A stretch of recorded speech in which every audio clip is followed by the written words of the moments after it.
soos van gepraat het. Die kudu's kom hier deur. Dan kom vreet hulle aan hierdie lekker groenigheid hier.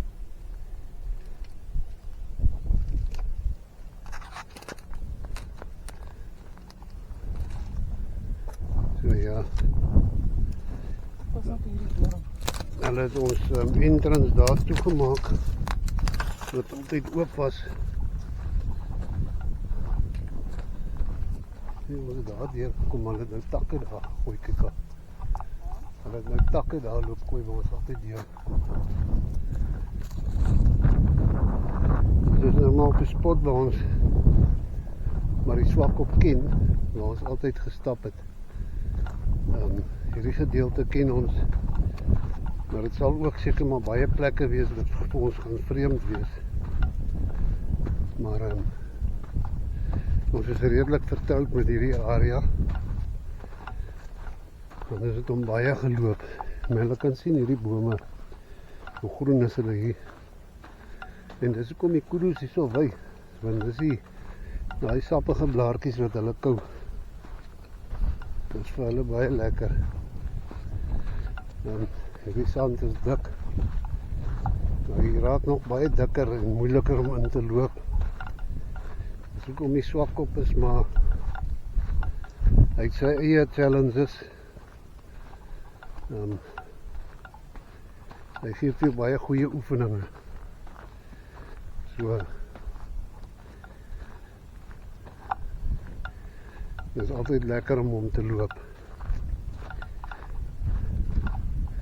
Maar daar is regtig baie goed om te sien as jy mooi rondkyk, dan sien jy springbokkies wy. En as jy gelukkig is, sal jy kudu sien. Maar hulle gee gewoonlik vinnig pad. Hy was maar 'n skelm ding. Hy staan net agter 'n bos en jy sien hom nie. Die manne wat jag sal weet.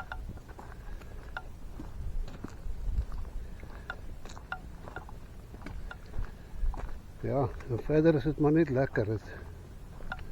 Geniet dit om so hike te doen.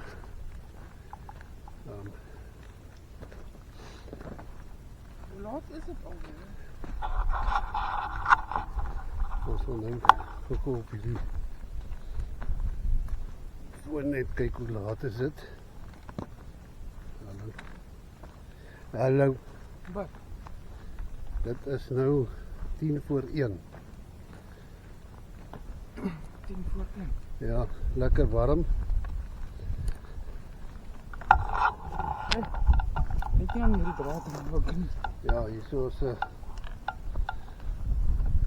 elektriese heining hier op.